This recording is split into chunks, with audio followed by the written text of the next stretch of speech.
Okay, good morning, everyone. This is Jairam Dwivedi here, Assistant Professor, SIRT IT Department. Welcome you all in lecture series of data science.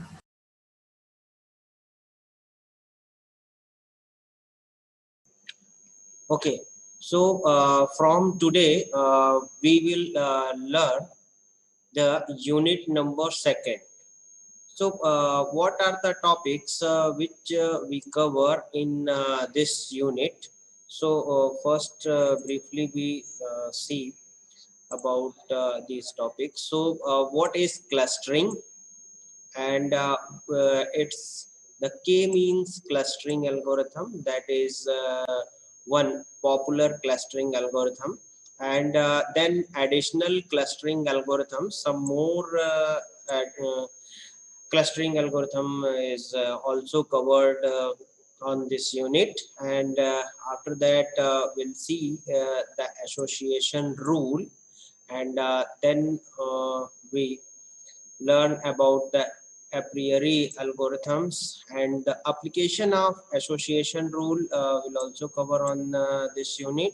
And after that we'll see one more topic is regression, and the types of regression. We also see the types of regression. Okay, so in detail we learn about all these topics, and some topics is also covered in this unit. So the logic regression, that is also one more types of regression. Then classification method, it's machine learning algorithm, which is very much club with the logic regression and classification. We'll discuss in this unit. And then decision tree, Naive Bayes, and additional classification methods. Some more classification methods we'll discuss in this unit. And after that we'll learn the text analysis. So what are the text analysis steps, and determining the sentiments, how we can determine the sentiment analysis. So these all are the topics which we cover in this unit. So let's start from the first topic. What is clustering, and what is the use of clustering? Why we will learn clustering? What is the role of clustering in our data science subject, and how we can analyze our data by using the clustering method? So first we'll learn the machine learning techniques. So machine learning is basically divided into three categories, three types. One is the supervised learning, another one is the unsupervised learning, and the third one is the reinforcement learning. So in unsupervised learning, the data with no target attributes. What is unsupervised learning? We are also discussed on these three types in previous units. So I will just simply explain about the unsupervised learning, those who are not attended the class. So unsupervised learning, it means the data is no target attributes. No target attributes means we don't know about the output what we get, and we have only the data, and as per our need, as per our requirement, we can modify our data, and after that predict the output. That is unsupervised learning. We there is no any prior learning method or prior learning things is available. So that is the unsupervised learning. And explore the data to find some interesting structures intrinsic structure then. Okay, so now come in clustering. The clustering process of organizing objects into groups whose members are similar in some ways. So what is cluster actually? So as its the meaning is cluster. Cluster means group, a similar type of objects or similar type of attributes or similar types of people who behave like similar in manner. So that is formed a group, simple clustering. So clustering is the process of organizing objects into a group. Okay, so this is a simple a group, and a cluster is therefore a collection of objects which are similar to each other and are dissimilar to the objects belonging to other cluster. Okay, if we form a group of we form a group A here. If we form a group A, and on another group we formed a group B. So with some characteristics, with some attributes, we can form a group.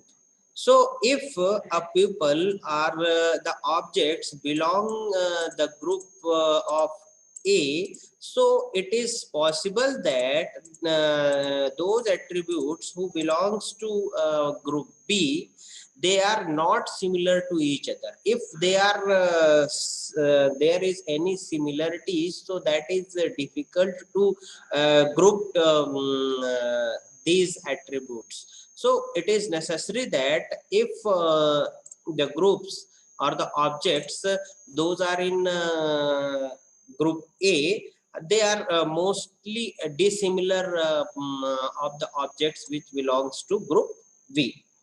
Okay, so the cluster analysis is also used to form the descriptive statistics. Okay, so here you just see an example. So consider of set of distinct subgroups. Each groups represents objects with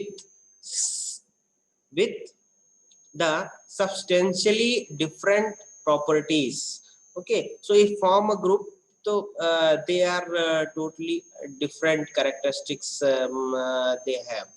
Okay, so here is an example. Suppose that these are the some attributes are the some objects x1, x2, x3 and x4. If we formed the group with these objects, so we see if we formed a group C1 with the some objects x2, x3 and x3, x5. So these objects are having the similar property or the similar characteristics. Similarly, if we form a group C2, so x1 and x4 and x7 objects are belongs to this group.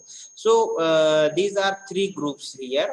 So if we see that, so the objects of group 1 and the objects of group B, they are most dissimilar with each other. Most objects are dissimilar with each other. Okay, this is the some example also. You just see this is the one group of objects and this is another group of objects. This is the another group of objects, but they belongs to some region. So they have some similarity, but if we consider these groups, so they are most dissimilar with each other. Similarly, here is one group, and you just see the some groups are here. So these are some different patterns, but they formed a group together. Okay, so useful for where we can use the clustering algorithms or the clustering where we can use. So in automatically organizing data, how we can organize our data in the organization of data, we can use the clustering and understanding hidden structure in data. Okay, so we can understand the hidden structure of data. How we can understand the hidden structure of the data? Because when we grouped the data, so we will consider some characteristics of that data, some properties of that data.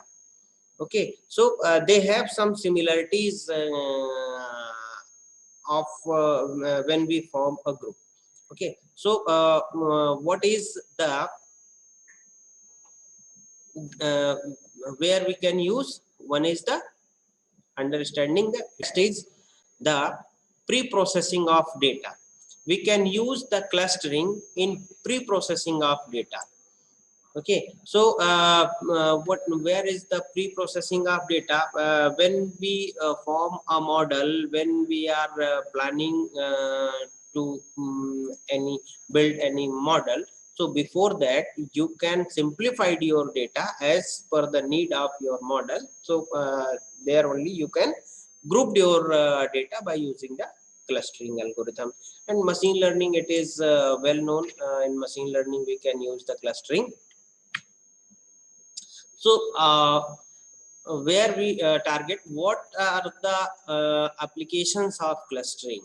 So we can use the clustering in biology, the classification of plants and animals kingdom given their features. So in biology we can use the clustering for further analysis. So in biology we can also use the clustering method. In marketing also, the market prediction. So a lot of data is generated, and how we can analyze our data. So first it is necessary that first you cluster the similar type of data. If you want to predict the behavior of any healthcare system, so first you just collect your data from the different sources, and after that you just cluster out that data. Okay, so how you will cluster out that data? By using the clustering, or you just grouped a data. Those you just focus on those people who are need to buy healthcare or the we can say health insurance and all. Okay, so in healthcare system we can also, in market prediction also, social networking site.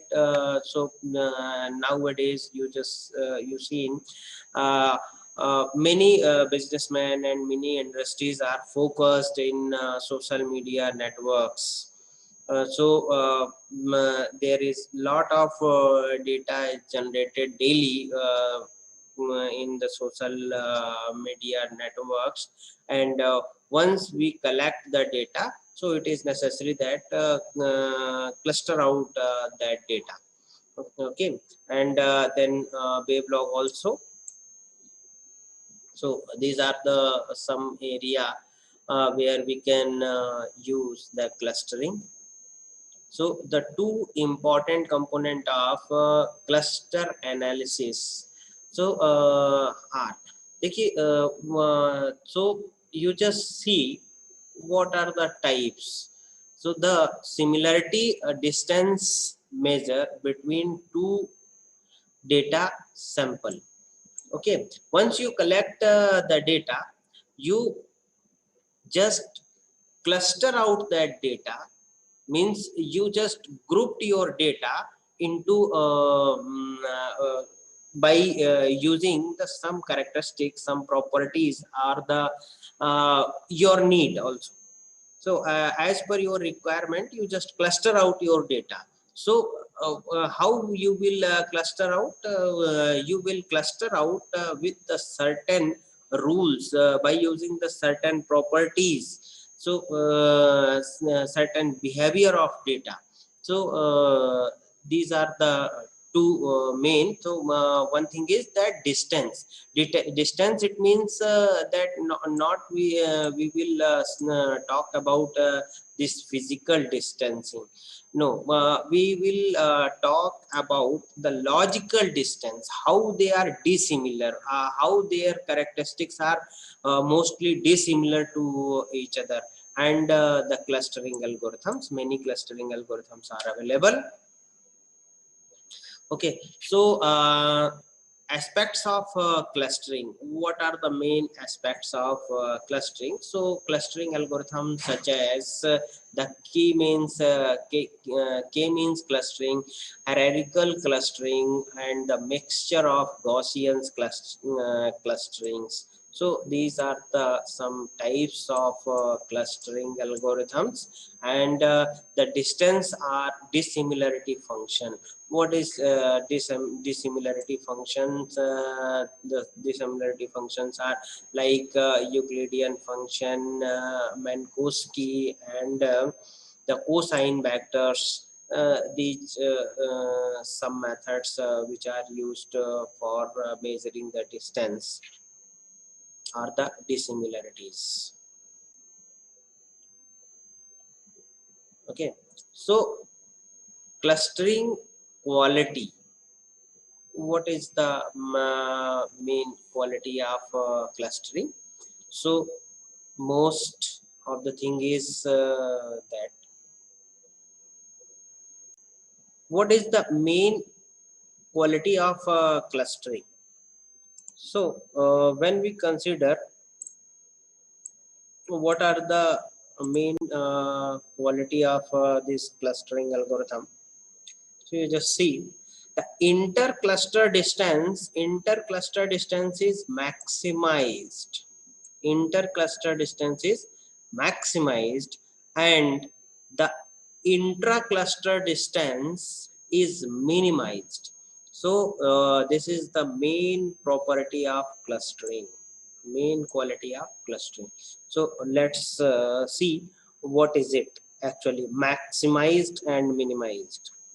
So you just see what is the intercluster and intracluster. You just see an example here. So you just see this is a group 1. This is the group 1, and similarly here is the group 2 and group 3. You just see. So you just see here the intra-cluster distance are minimized when we grouped a similar type of objects into a single group.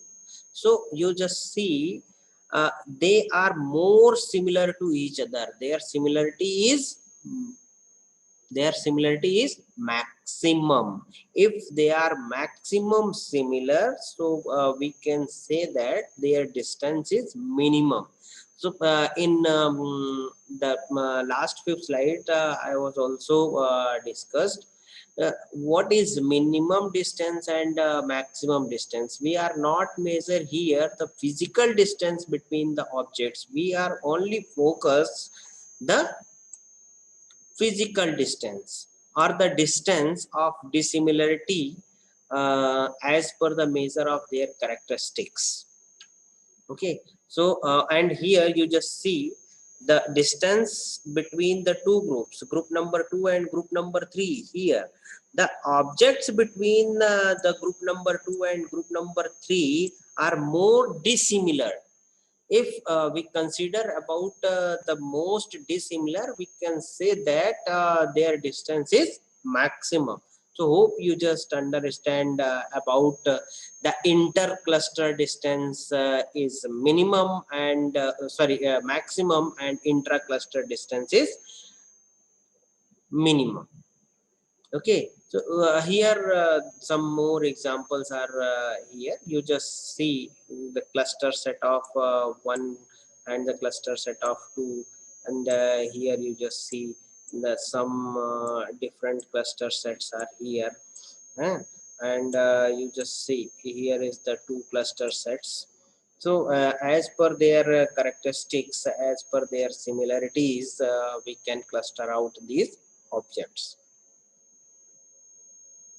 Okay, so how many clusters are there? You just see how many clusters are there. Identified that how many clusters are there. This is the assignment for you, and if you will calculate this, we'll discuss later and next class. Okay, so you just see the 6 cluster is here. How we can see the 6 cluster number 1, cluster number 2, cluster number 3, and cluster number 4, cluster number 5, and cluster number 6. These all clusters are dissimilar to each other. Okay, so what are the clusters here? Let's see. Okay, so distance measure. How we can calculate the distance between two objects, between two clusters? So here you just see a mathematical equation is here. So distance between xi and xj, xi and xj, where these are the some set of objects, that is summation of k is equal to 1 to d xik is equal to minus xjk to the power p and whole power 1 by p. Okay, that is the universal formula. We can say this formula is popular mean Minkowski distance matrix. We can say the Minkowski distance matrix, and as we put the value of p, will find the different type of cluster sets. So you just see where d is the dissimilarity of the data, or we can say the distance between the objects. So special cases, when we put p is equal to 2, the Euclidean distance, we find the Euclidean distance when we put the value p is equal to 2, and if we put the value p is equal to 1, we find or we can say that is Manhattan distance. That is Manhattan distance. These are the some methods through which we can compute the distance between two objects, between two clusters, between two object set. Okay, and if we put the value of p is infinite, that is the super distance. Okay, so we just see. So the major clustering applications is we also discussed about this. What is not cluster analysis? What is not cluster analysis? So, and supervised classification use class label information, the simple segment dividing the student into different registration group alphabetically by last name, by the last name. That is more difficult for this clustering method. That is more difficult for by using this clustering method, and a result of a query. Okay, so grouping are a result of an external specification. So these are some also some points where our clustering algorithm is failed. So these the clustering techniques. The clustering techniques is hierarchical clustering techniques and Bayesian clustering techniques. And if we consider the hierarchical, that is the divisive clustering algorithm and agglomerative clustering algorithm, and another one is the partitional clustering method. And when we consider about the partition, that is centroid, model based, graph technique, and some special. So we just focused about this hierarchical clustering. here you just see that is centroid, we can say the k-means clustering algorithm. Okay, so what is the hierarchical clustering algorithm? Hierarchy means how the objects which are divided into some hierarchy, like our management and all. Okay, so you just see the hierarchical algorithm. Find the successive cluster using the previously established clusters. These algorithms can be either agglomerative or the bottom-up approach, or the divisive or the top-down approach. What is bottom-up approach and what is top-down approach? In top-down approach, all the objects belong a single cluster, and once we cluster out these objects, so as per their characteristics, we can further divide it into two groups or the three groups. Okay, and again, as per their object distance, we can again form some group that is called the cluster. So this is the method or called the divisive cluster or the top-down approach. And what is bottom-up approach? In bottom-up approach, initially we have some different cluster set. Okay, so you just see that these are the some cluster sets, and when we consider these cluster set, they are totally different. They are totally different. Okay, and as per their similar properties, we can merge these cluster set. We can merge these cluster set into a single cluster. This approach is called the bottom-up approach. Okay, so now we call these top-down and bottom-up approach as an agglomerative and the divisive clustering algorithms. Again, you just see the partitional and Bayesian clustering techniques. We'll see in next class. Okay, and also we can see the next class, the k-means clustering algorithm. Okay, so now I am ending my class. We'll see in next class. Thank you.